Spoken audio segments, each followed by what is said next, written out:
Lord shall bring thee into Egypt again with ships.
And the Lord shall bring thee into Egypt again with ships. However, we see that it's more than just ships, because Egypt is the house of bondage. In verse 45 and 46 it says, moreover, all these curses shall come upon thee and overtake thee, and they shall be upon thee for a sign and for a wonder, and upon thy seed forever.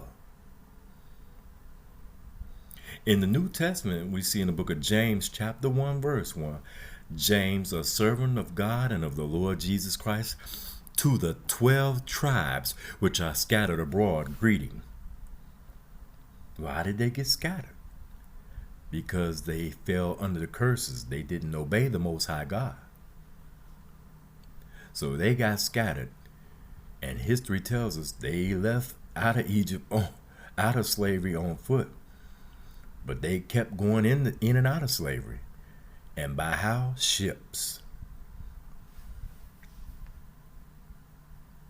So we see the book of James in the New Testament. The date of the writing of James is from 45 to 49 AD. That's years before 70 AD, when the Roman general Titus sacked Jerusalem. We see that was before that time.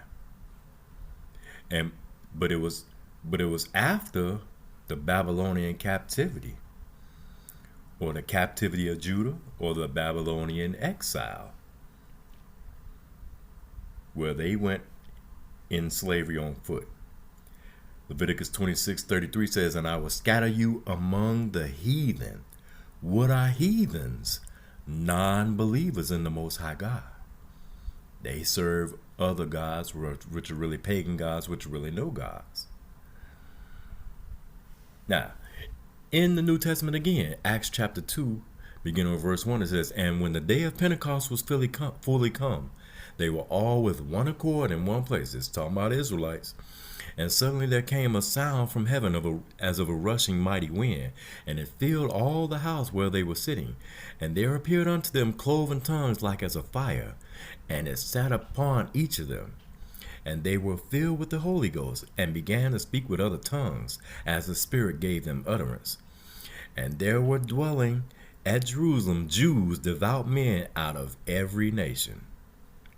Out of just a few nations? No, out of every nation. Why? Because as in James, it says they were scattered.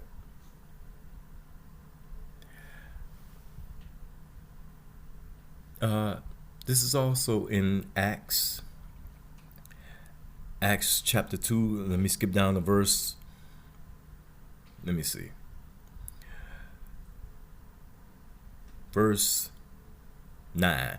Parthians and Medes. Now these are devout Jews out of every nation. Parthians and Medes, Elamites, and the dwellers in Mesopotamia, and in Judea, and in Cappadocia, in Pontus and Asia, Phrygia and Pamphylia, in Egypt, and in the parts of Libya about Cyrene, and strangers of Rome, Jews and proselytes, Cretes and Arabians.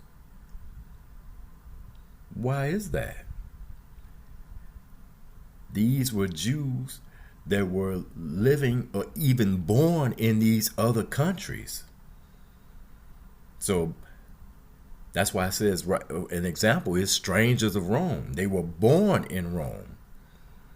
Like, for example, Paul said he's a man of Tarsus, but he's a Jew. He was an Israelite, just born in another country. Leviticus 26:33 says, and I will scatter you among the heathen. So, for the Israelites' disobedience, the Lord said he was going to scatter them. And not just scatter them any old where, but among the heathen. Once again. So those are people that serve all kinds of pagan idols, worship, and whatnot. And we still see evidence of this today. So much so that even Israelites today are doing the same things that the heathens are doing. Isn't that something? Now, here's an example. This is the last 2 million years, page 77. Worship of the sun god. For the next 500 years, Persia came under the rule of the Parthians, a warlike people from the northeast. This was a period of almost ceaseless conflict with Rome, from which neither side emerged victor. Roman soldiers carried back to Europe the Persian worship of Mithras, the sun god. If Mithraism had not been superseded in the Roman Empire by Christianity, Europe might have adopted the Persian religion. But you can read also in this book of the last 2 million years that the Romans mingled in paganism with their Christianity. And what did they bring back to Europe? Mithras, the worship of the sun god. That's why when in a lot of art and as you see on the screen, a actual carving of Mithra. And when you see paintings and whatnot of people, or they have the sun behind their head. Rome adopted that as well. Also in the last 2 million years, it says, this is page 286, says Persian Zoroastrian religion and the god Mithras. And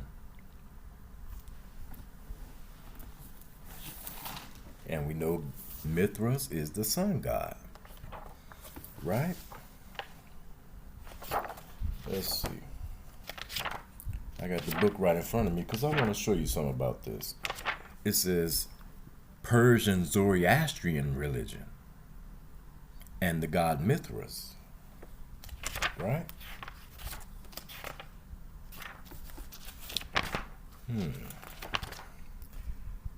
It says a Persian relief shows a 4th century king center with Ahura Mazda, chief god of the Zoroastrian religion, and the god Mithras. There are even famous people today that is in this religion, Zoroastrianism. Here's a famous person that is a Zoroastrian. Okay, Erykah Badu. And why Badu? Because it originates back to Egypt, the Ba and the Ka. And you see her ring, on her ring finger, she has an Egyptian ankh.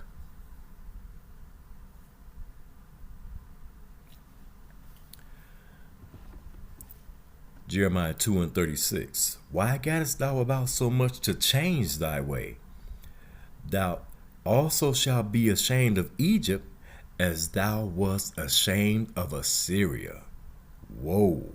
Why would the Israelites be ashamed of Egypt and Assyria? Because in Egypt, the first 30 years they was there with Joseph, everything was cool until another Pharaoh rose up who didn't know Joseph. And for 400 years they were in bondage, in slavery in Egypt. The picture where the ancient carving in Egypt, where it shows the men on the top and the men on the bottom, the ones on the top are Egyptians. They have Egyptian headdresses. The ones on the bottom have their arms tied behind their back, which means what? Bondage. The ones on the bottom, Israelites. Here's an ancient carving from Assyria, where the Hebrews went into slavery, bondage. And it says, what? Jeremiah 2 says, thou will be ashamed of Egypt and Assyria. In the same chapter, Jeremiah, verse 14, it says, is Israel a servant? Is he a homeborn slave? Now the Lord is putting a question on the table by the mouth of the prophet Jeremiah. Is Israel a servant? Why would he even ask that question? Because Israel has been in and out of captivity, bondage, and slavery throughout the ages. Started in Egypt. And you can even read the book of Judges. I believe it's Judges chapter 2 or 3, and so on and so on, where they were in and out of captivity.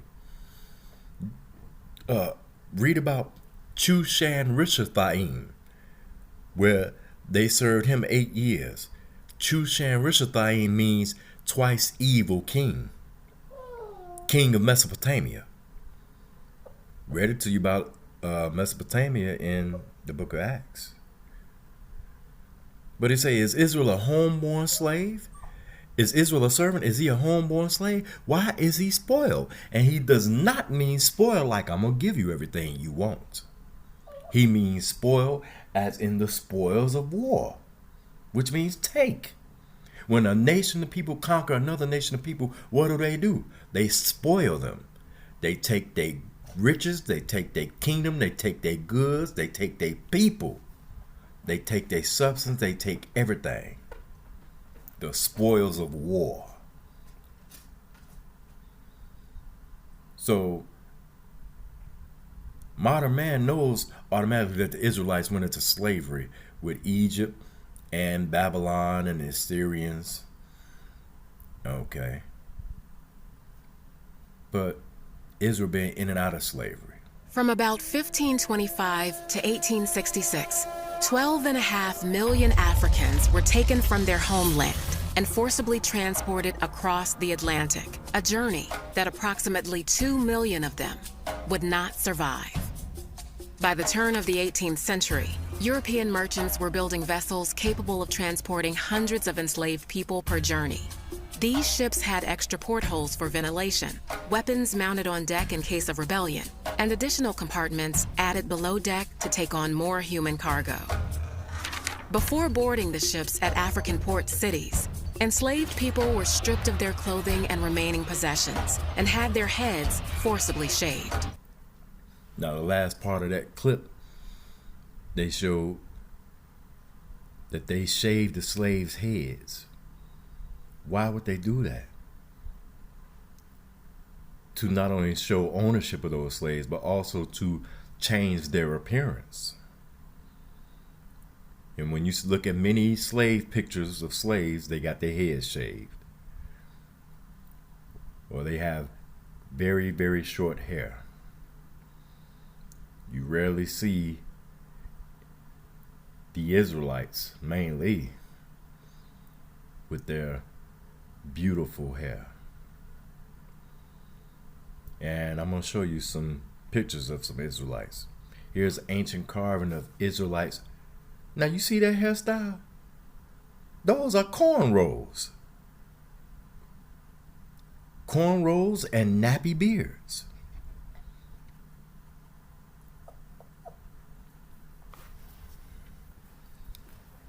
And here's another picture, even in color. And it shows the Israelites' locks.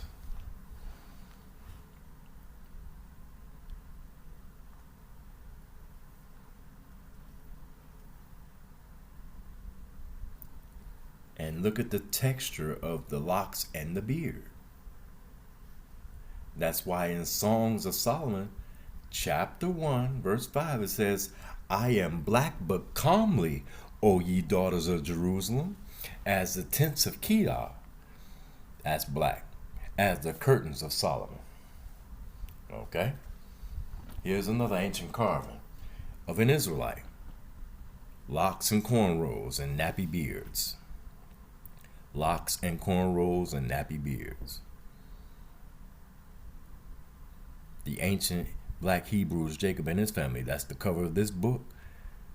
Jacob had woolly hair and a nappy beard, and he was black.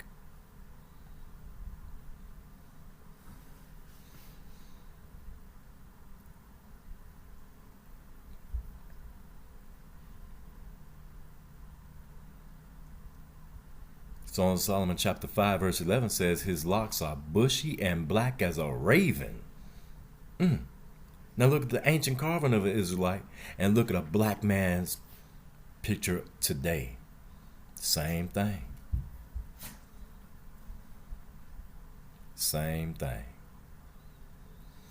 Deuteronomy 28 and 48 says, and he shall put a yoke of iron upon thy neck when you go into this captivity, when you go into this bondage, when you go into this slavery. I haven't seen evidence of this being in Egypt, but it did happen in the transatlantic slave trade.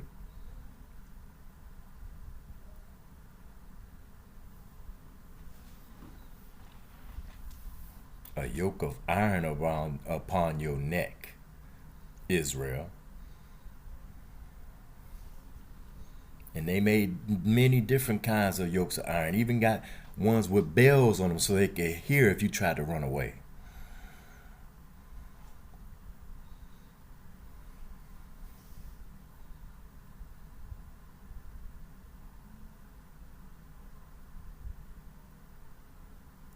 All kinds of yokes of iron upon the one that didn't obey the Most High God and got all these curses brought upon them. Even had yokes of iron around the slaves' necks with long pikes, long spikes, so they couldn't get through the woods and get away. They get caught on something. Here's another one with bells, like a sounding alarm, if you will. And I read it to you earlier in Deuteronomy 28, verse 45 and 46, say, and they shall be upon thee for a sign and a wonder. So nobody else can claim this but black folks, right? Nobody else. The sign fits Israel like a glove.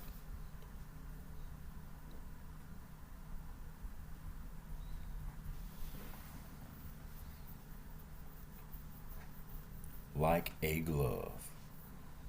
Nobody else can claim this but black folks. Plain and simple. Deuteronomy 28 and 64 says, and the Lord shall scatter thee among all people. Whoa. All people? From the one end of the earth even unto the other. That's the whole world that Israel has been scattered among all people. Go to a far away country where there are a lot of Europeans, and you will see black families living there for generations, because the Lord said he was going to scatter them unto all people.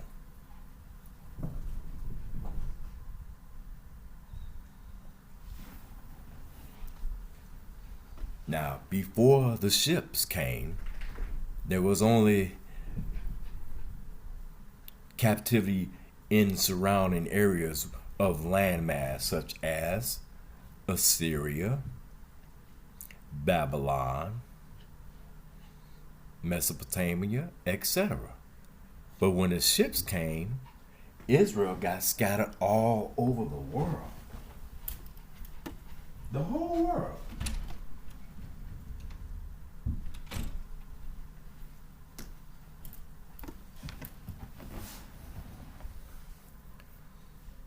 And I'm gonna show you that. Here's a map.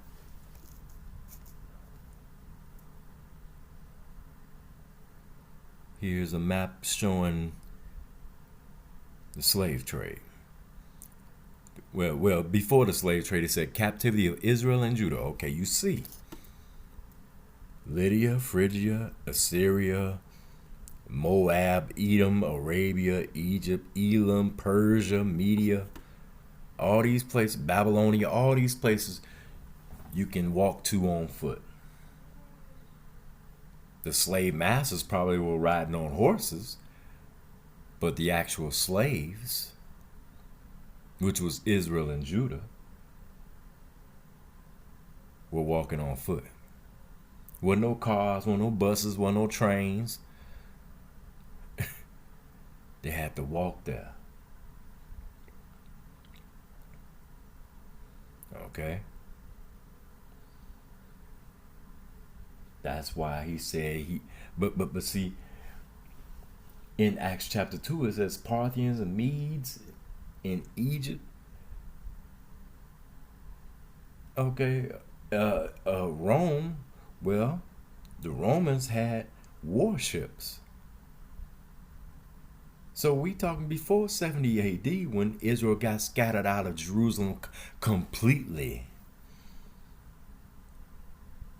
You think they didn't have no slaves? You think mighty powerful Roman Empire didn't have black slaves? That's why it says in Acts chapter 2, strangers of Rome. Because they weren't born there. They were born there, but they didn't originate there. They were taken there in captivity. And where? Not just among the heathen, but all over the world. That's where the ships come in. He gonna scatter Israel among all people, the whole wide world. And can't nobody else claim that. He didn't say he was going to put you on no trains and go to this other country for 4 or 5 years in a Holocaust. No, he said you was going to be in ships and taken into slavery all over the world. And when you read more of the curses of Deuteronomy, it does not fit anybody else but black people. Matter of fact, I mentioned verse in Deuteronomy 28. I mentioned verse 45 and 46. When you read verse 43, it says, "The stranger that is within thee shall get up above thee very high, and thou shalt come down very low." Verse 44 says, "He shall lend to thee, and thou shalt not lend to him." Who owns the money lending system? Who owns the banking system? Not Israelites, because Israelites are under the curses. He said he gonna lend to you and you not gonna lend to it. And he shall be the head and thou shalt be the tail. Who that's talking about?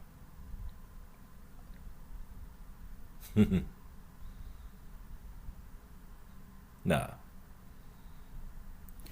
Here's another map of the slave trade.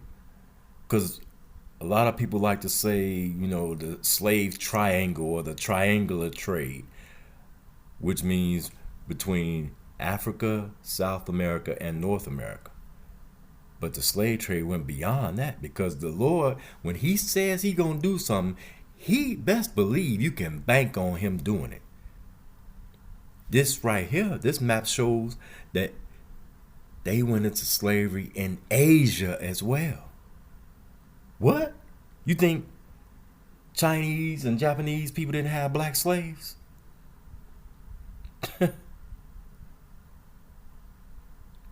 Think again. The Lord said he was going to scatter them among all people, and that's what he did. He keeps his promises, good or bad. That's the thing. You cannot play with this God. The Most High God is the true and living God, the only God we need to be serving.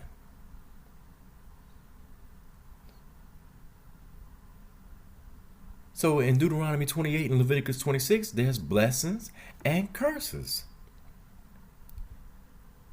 And if you don't do what you're supposed to be doing, serving the Most High God, do you think you're going to get the blessings? No, the curse is going to fall upon you. And even if you move to the suburbs, the curse is going to follow you, because they apply to you and you only. You and your people.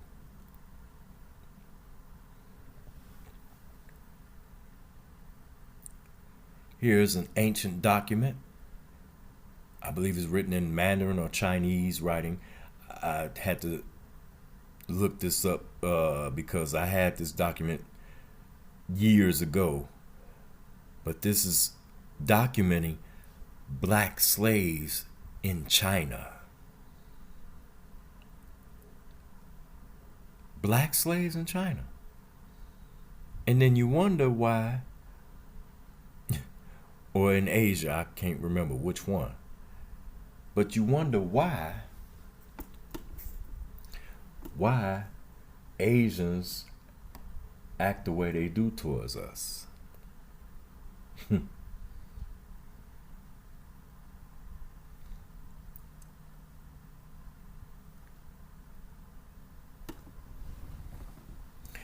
And it's not just the Chinese, not just the Japanese. It's Taiwanese and Koreans and other Asian people that had black people in slavery. This is documented history. So you got all these Bible scholars out here claiming that they know certain things. And if they know these things, why aren't they telling us? Why aren't they telling people? Why aren't they delivering the information to the masses so everybody can know and have a proper understanding of why certain things are certain ways? And maybe society will be a better place. Because maybe somebody will feel guilty for having this nation of people in slavery. Because they sure wouldn't want nobody doing them like that, right? They don't want to be a slave. Right? And it kills me when you hear Gentiles talking about, I ain't never had no slaves. Yeah, you may not have, but your forefathers had, and you reaping the benefits of it, even because of the color of your skin. Even because you not black, you still reaping the benefits of it, because we still fighting for civil human rights today. You're not fighting for civil rights. You're not fighting for human rights. Many of your kind are the oppressors. Many of your kind are doing wicked things to my people, to black folks. So you may not have had slaves, but you ain't doing nothing against slavery. So that makes you just as bad. Here's paintings of Kunlun slaves. It says Kunlun/African slave, but we know who they are. In the Tang Dynasty in China, 618 to 907 AD. This is after the Roman general sacked Jerusalem in 70 AD. Hundreds of years. And they had slavery, and they had black folks enslaved hundreds of years. You know, the last few countries to give up slavery were Arab and Asia.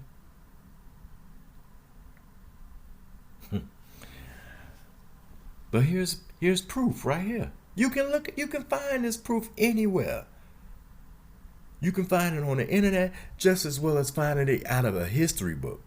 But they don't teach this history in schools, do they? Because they want to hide the truth. This proves what the Lord said, that he's going to scatter Israel among the heathen, because heathen are non-believers. Don't we see a lot of Asian countries not believing in God? They call them atheists, right? Or they may be serving pagan gods, right? Because the servant of the Most High God is going to speak and tell the truth, right?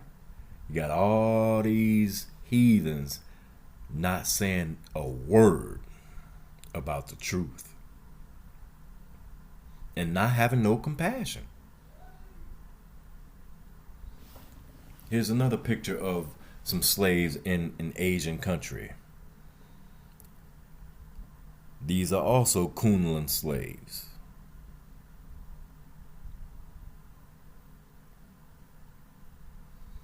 This is recorded history, y'all. This is recorded history.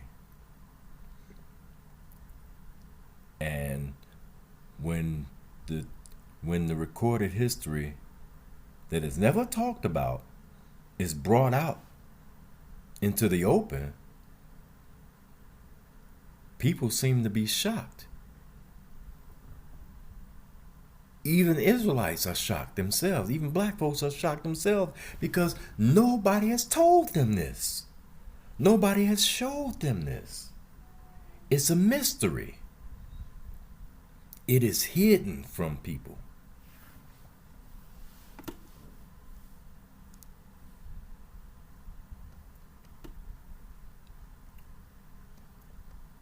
It is hidden. It is a mystery.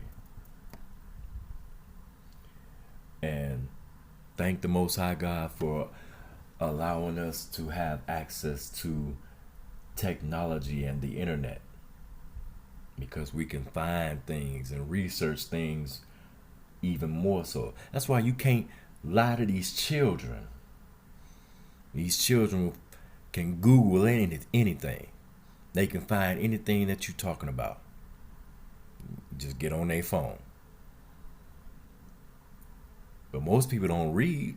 So now that we have technology, you can find all the truth you need to find.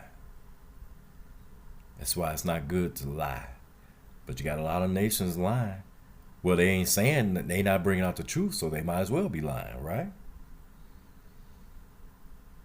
Deuteronomy 32 verse 26 says, I said, I will scatter them into corners. I will make the remembrance of them to cease from among men. Because most pictures you see, when you see a caption, they label us Africans.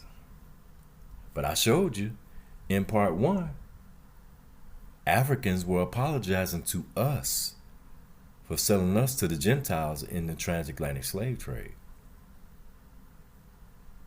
Africans are descendants of Ham. And I showed you also in part 1 that Ham is the father of the dark races, but not the Negroes. Okay?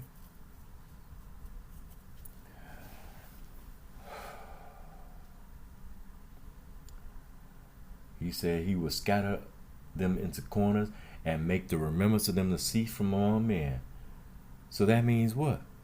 Not only do the Israelites not know who they are, but many others don't know who they are as well. The Lord said it, and he did it. The Lord said he was going to do it, and it's done. And it ain't going to change until the Lord returns.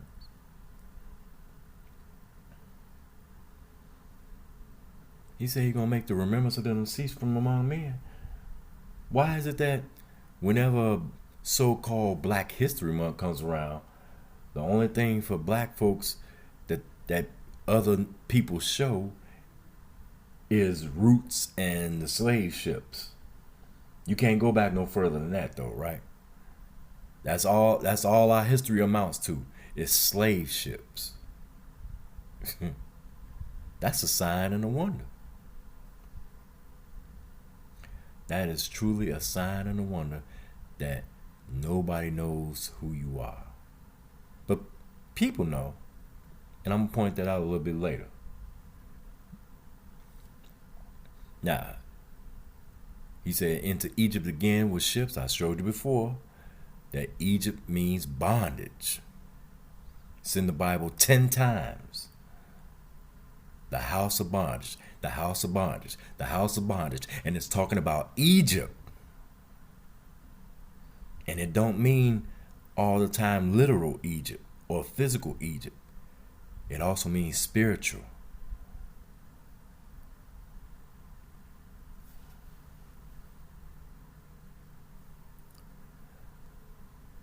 The house of bondage. So when the Lord said in Deuteronomy 28, verse 68, and the Lord shall bring thee into Egypt again with ships, he's telling his people, you disobey me, you do not want the blessings, you want the curses. And the last curse in the book of Deuteronomy 28 is going into Egypt, which is the house of bondage, which means slavery and captivity, by ships. And it's a proven fact that nobody else can claim that. And he said you're going to be sold unto your enemies for bondmen and bondwomen, and no man shall buy you, meaning nobody's going to save you out this, because the Lord said it's going to happen. And it's going to happen until he says stop. Once again, Deuteronomy 32 and 26 says, I will scatter them into corners. I will make the remembrance of them to cease from among men. Why black folks don't know who they are? Why black folks always want to claim this and claim that, but not who they really were created to be? Why is that? Because black folks been scattered for so long that they forgot where they came from. Ain't that a shame? For so long, thousands of years, scattered like the Lord said he was going to scatter, and forgot who they are, forgot their identity. Scratching their head. We'll debate with somebody bringing the truth to them of who they really are. We'll debate and argue and fuss and fight to claim something else. That's why you got to ask your pastors. Are we Gentiles, Pastor? No. I thought Gentiles were white people. or Europeans. But a black man can't be Gentile. Here's The Valley of the Dry Bones by Rudolph Windsor, pages 74 and 75. It says, the curse of the loss of identity. It says, the word identity refers to a people's nationality, culture, history, and language. A people gets its nationality and language from the nation to which they belong. Germans are from Germany, Chinese from China, Egyptians from Egypt, Mexicans from Mexico, and Black Americans from where? Of all the nationalities in America, Black Americans are the only ethnic group that is not called by its true national name. This is quite interesting. We see here that the Black Americans lack a nationality. Why? The reason is the Lord God of heaven and earth has permitted the enemies of the African Judean to take away our true nationality. Do we have biblical proof of this? Yes, we do. They have said, come and let us cut them off from being a nation, that the name of Israel may be no more in remembrance. Psalm 83, verse 4. Whoa! That's a bombshell. Here it is. He said that God's enemies, God allowed the enemies of the African Judean to take away our true nationality. What's the major three religions? Christians, Muslims, and Judaism, right? All spin-offs of one true knowledge of God, right? But when somebody say Jew, that's a slang term for coming out of the tribe of Judah. Anyway, that's another lesson. Let's read Psalm 83. Psalm 83. Keep not thou silence, O God, hold not thy peace, and be not still, O God, for lo, thine enemies make a tumult, and they that hate thee have lifted up the head. They have taken crafty counsel against thy people, and consulted against thy hidden ones. They have said, come and let us cut them off from being a nation, that the name of Israel may be no more in remembrance. For they have consulted together with one consent, they are confederate against thee, the tabernacles of Edom, and the Ishmaelites of Moab, and the Hagarenes, Gebal and Ammon and Amalek, the Philistines with the inhabitants of Tyre. Assur also is joined with them. They have helped the children of Lot, Selah. Oh, that's powerful. You know, when I first read Psalm 83, I said, oh my God, these people know who we are, and they ain't been telling nobody all these years.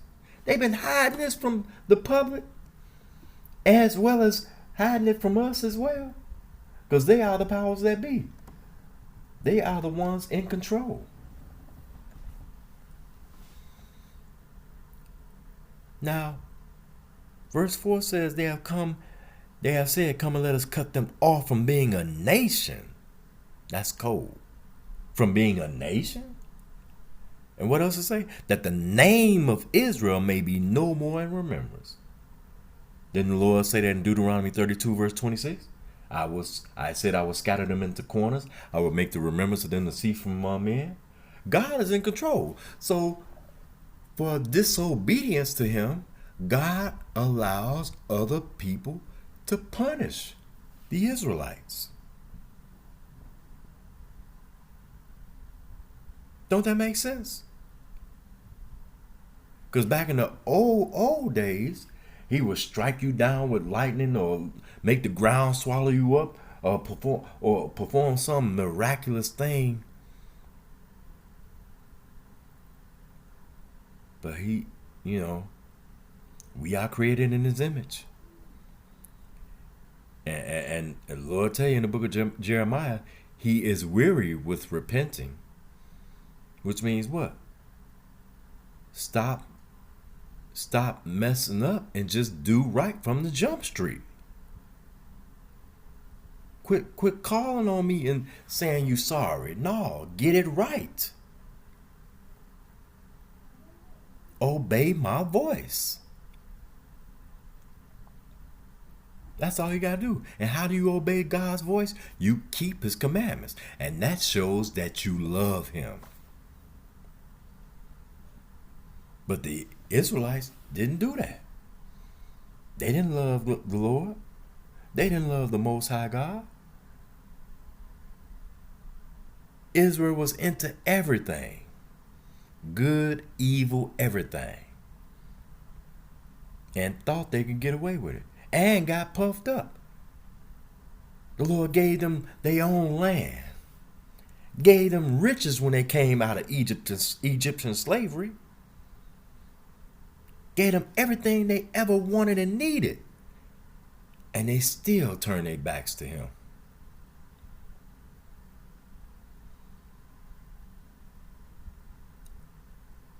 And now we see the results of that. To this day.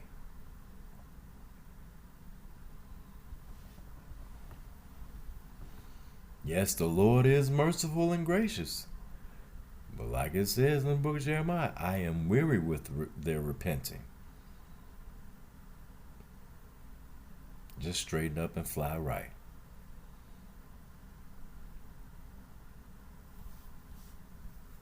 Man, that's deep though. Because Psalm 83 shows anybody that has some knowledge, wisdom, and understanding reading the Bible, that you got all these different nations. And what it say? What it say in verse 3? It says they have taken crafty counsel against thy people, against God's people, and consulted against his hidden ones. The ones hidden are the ones that don't know who they are.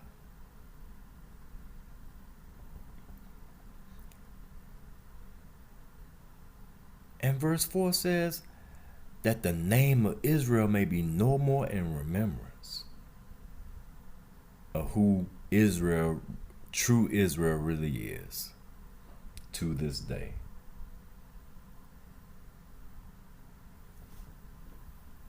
Man. Now, if you read this, if you read the Bible with a carnal mind, you're not going to get full understanding.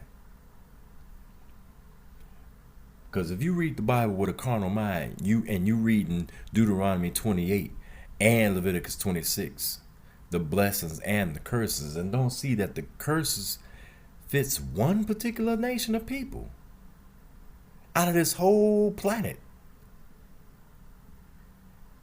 that's being televised all the time of things happening to them that fits the curses, you're not gonna understand that.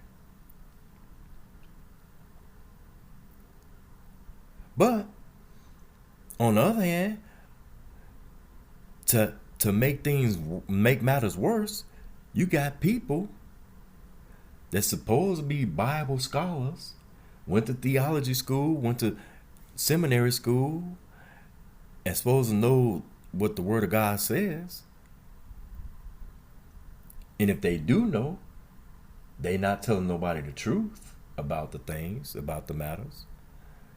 Romans chapter 1 verse 18 says, for the wrath of God is revealed from heaven against all ungodliness and unrighteousness of men who hold the truth in unrighteousness.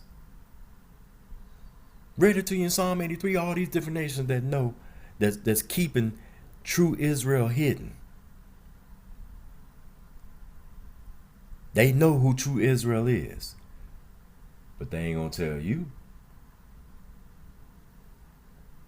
They ain't gonna tell the world. So they withholding the truth. And it says right here, hold the truth in unrighteousness. So that means they wicked. Right? They are wicked.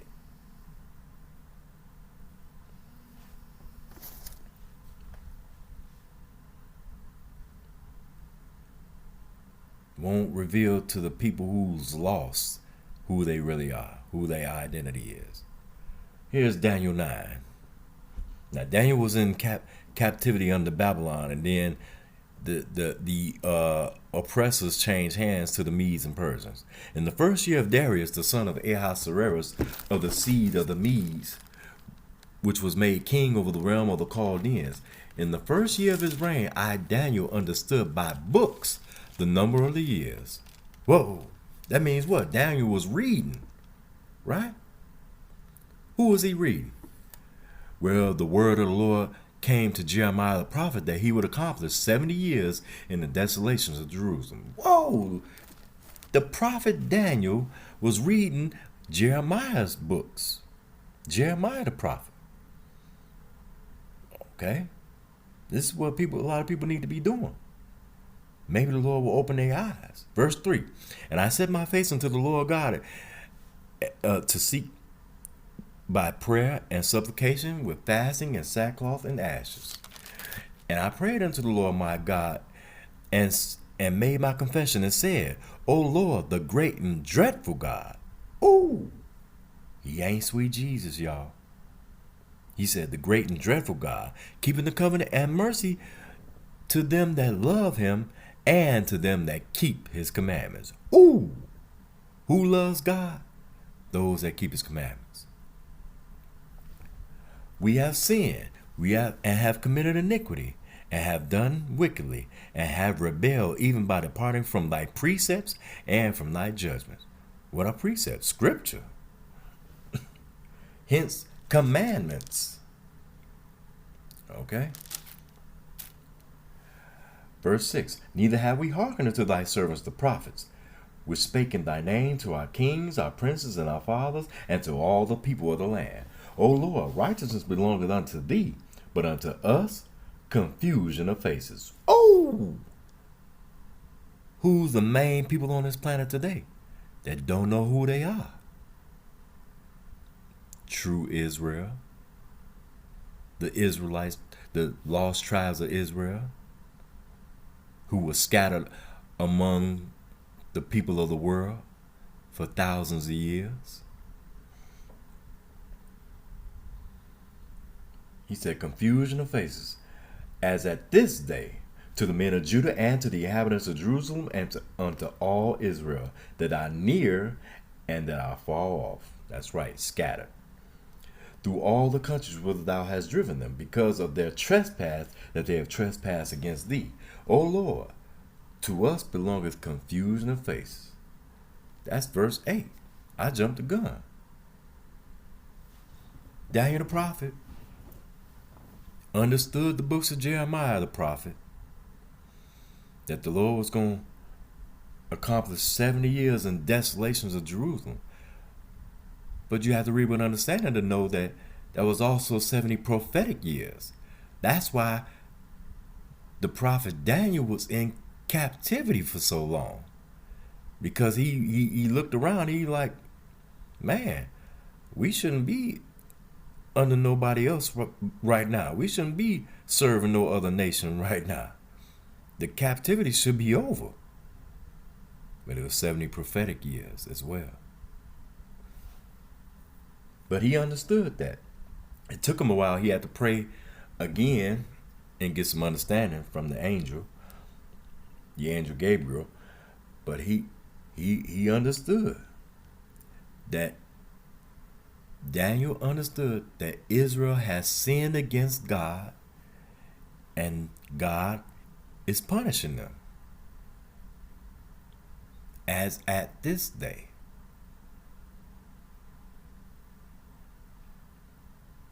And what did he say? Verse 5 says, we have sinned and have committed iniquity. What is iniquity? Sin. and have done wickedly, and have rebelled, even by departing from thy precepts and from thy judgments.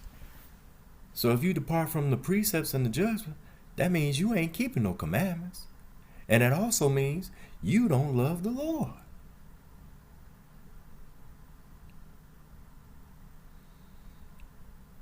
But look at this, Daniel 9 and 8, he gonna say it again. O Lord, to us belongeth confusion of face, to our kings, to our princes, and to our fathers, because we have sinned against thee. So the reason you don't know who you are is because you sinned against God. Remember that old song with Digital Underground? Do what you like. Yeah, that's what Israel did. They did what they like instead of what God told them to do. Do what you want to do. We don't serve a Burger King God. He said, do this and I'm going to bless you.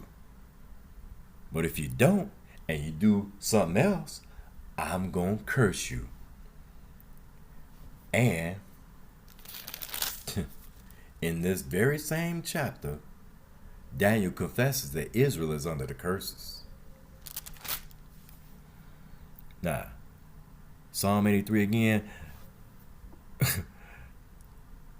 talking about the Ishmaelites, top two on the list, Edom and Ishmael, right? This is a page from Slavery in the Arab World, which we know are Ishmaelites. Ishmaelites are Arabs. Slavery in the Arab World, and this picture is from the history of slavery. Slavery in the Arab World, page 61. It says, during the period of the Arab Caliphate, hundreds of years earlier, slave women, particularly the more talented and attractive, were often instructed in the arts, poetry, and music. There were exceptions to this standard of treatment where black slaves, usually men, came off badly. What else is new? At the hands of their masters. Usually such slaves were shunted off to perform the meanest work. During the reign of the Moroccan Sultan Moulay Archie in the 18th century, black slaves suffered greatly. And the Arabs were the last ones to give up slavery. And then you have brothers and sisters wanting to be Muslim. But that was one of your first slave masters. In Genesis 37:28, Joseph was sold by his own brothers to the Arabs in slavery in Egypt. Ain't that something? By his own brothers.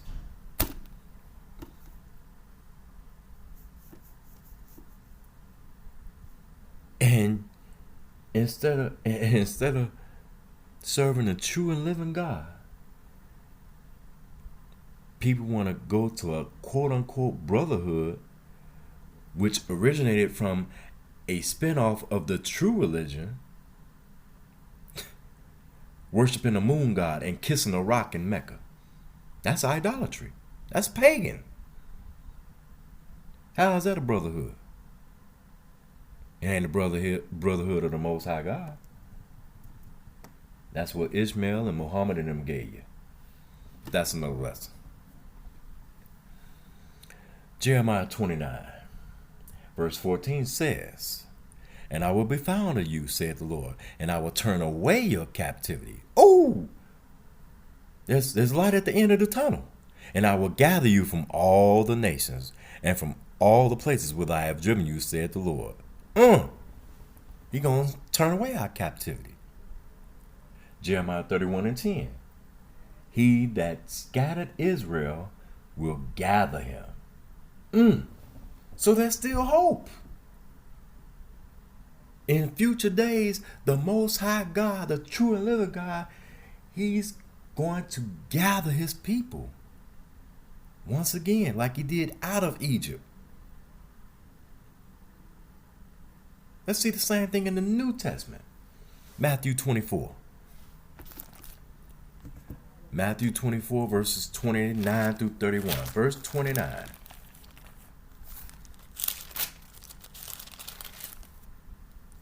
Immediately after the tribulation of those days shall the sun be darkened, and the moon shall not give her light, and the stars shall fall from heaven, and the powers of the heavens shall be shaken. We ain't had the tribulation yet, so it's on the way. And then shall appear the sign of the Son of Man in heaven. And then shall all the tribes of the earth mourn, and they shall see the Son of Man coming in the clouds of heaven with power and great glory. Verse 31. And he shall send his angels with a great sound of a trumpet, and they shall gather together his elect from the four winds, from one end of heaven to the other. The Lord gonna gather his people from all over the planet, if they be so blessed. He gonna gather. That's why I read it to you. He that scattered Israel will gather him. Let's see you read it in the Old Testament one more time. Isaiah chapter 11. Verse 11. And it shall come to pass in that day that the Lord shall set his hand again the second time, not the third time, not the fourth time, the second time, to recover the remnant of his people, which shall be left from Assyria. Oh, Israel was in slavery in Assyria, and from Egypt, and Israel was in slavery in Egypt, and from Pathros, and from Cush, and from Elam, and from Shinar, and from Hamath, and from the islands of the sea. And he shall set up an ensign for the nations, and shall assemble the outcasts of Israel, and gather together the dispersed of Judah from the four corners of the earth. That's all over this planet. That's the Lord gonna gather his people from the whole wide world. That's why it's so important. So important for Israel to start keeping the commandments. To start keeping the commandments, doing right by God. So when he gathers you, he won't put you in the lake of fire. You will be reigning in his kingdom. And yes, other nations will serve you. But you ain't gonna be wicked like they was and have us in slavery. Because you're gonna be ruling and reigning with the Most High God, the true and living God, the God of Israel, the King of Israel, the Lord of the Sabbath. You're gonna be reigning with him and judging the nations of the earth and judging angels. That's going to take a long time. So you're going to have to get your spiritual perfect body to do that. But if you don't, you're going to get your spiritual perfect body to be in damnation and hell. Peace and blessings multiply.